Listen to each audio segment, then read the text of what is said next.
What would you do if your name, dignity, and future was stripped away overnight? Not because of your actions, but because of someone else's prejudice? Most would break, few would endure. Rarer still are those who grow stronger in the very place meant to break them. Reuben Hurricane Carter was one such man.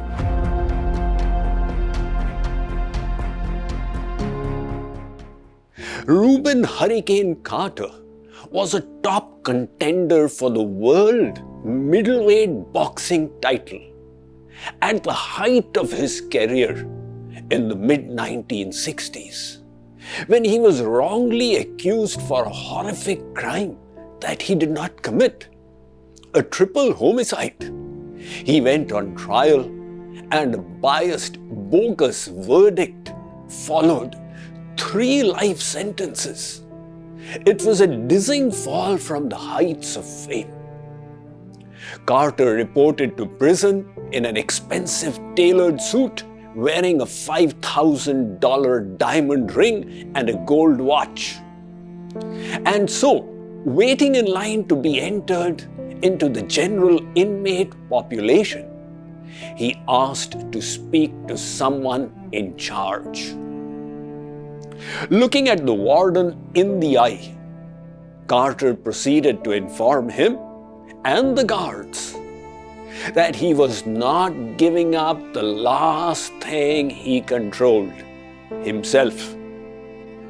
In his remarkable declaration, he told them in so many words, "I know you had nothing to do with the injustice that brought me to this jail.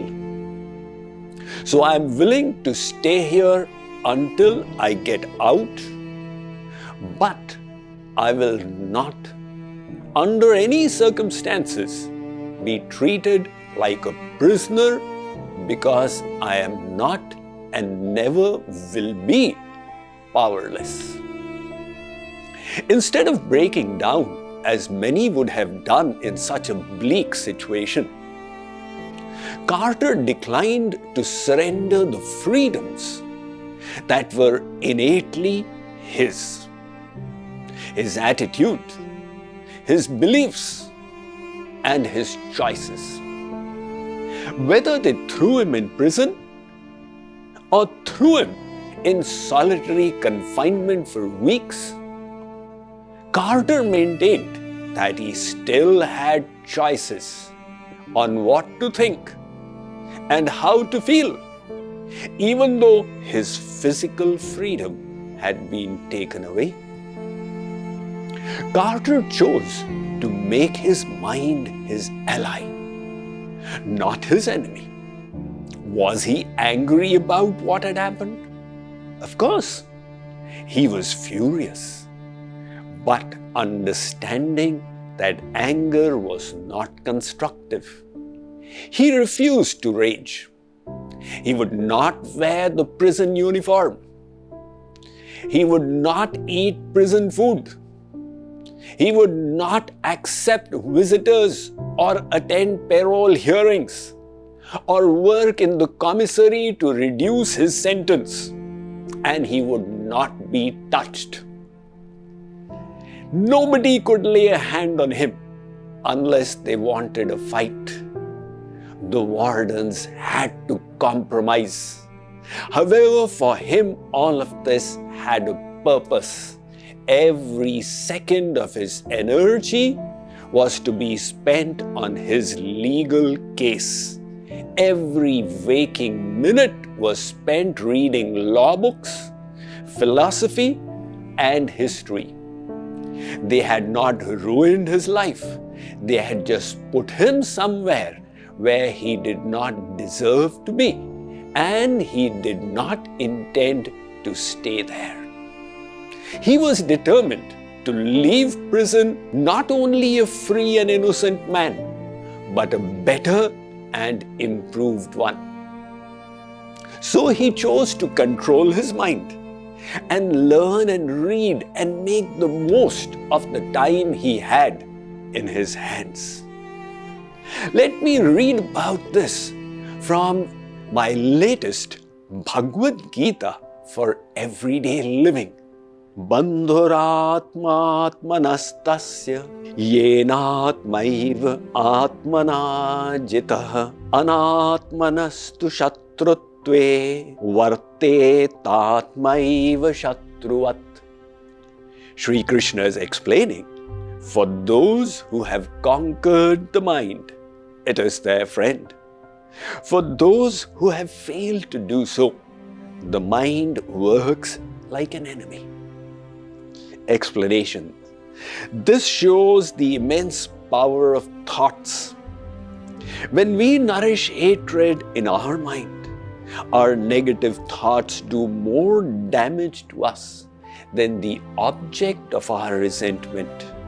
Hence, it is very sagaciously said, resentment is like drinking poison and hoping that the other person dies. The problem is that most people do not even realize their own uncontrolled mind is causing them so much harm.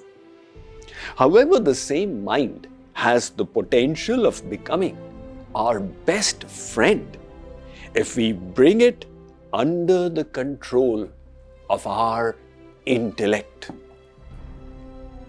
It took 19 years and 2 trials for Carter to get the verdict overturned. But when he walked out of prison, he simply resumed his life. No civil suit to recover damages. Carter did not even request an apology from the court, because to him that would imply they had taken something from his that Carter felt he owned. That had never been his view. Even in his dark depths of solitary confinement, he had made his choice. This cannot harm me. I might not have wanted it to happen, but I decide how it will affect me. No one else has the right to decide my thoughts. Reuben Hurricane Carter's story is extraordinary, but the lesson he lived applies to all of us. We may not control what happens to us, but we always control how we respond.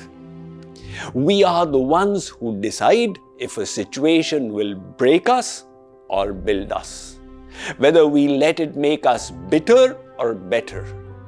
People can take away our job, our money, even our freedom, but they cannot take our mindset unless we choose to hand it over to them. That's the one space they can't touch. Our perceptions are the things that we can choose to be in complete control over. To one person, a situation may be negative. To another, the same situation may be positive. That is why Shakespeare said it so beautifully. There is nothing in this world either good or bad, but thinking makes it so. There is the event that happened to us and the story we tell ourselves about what it means.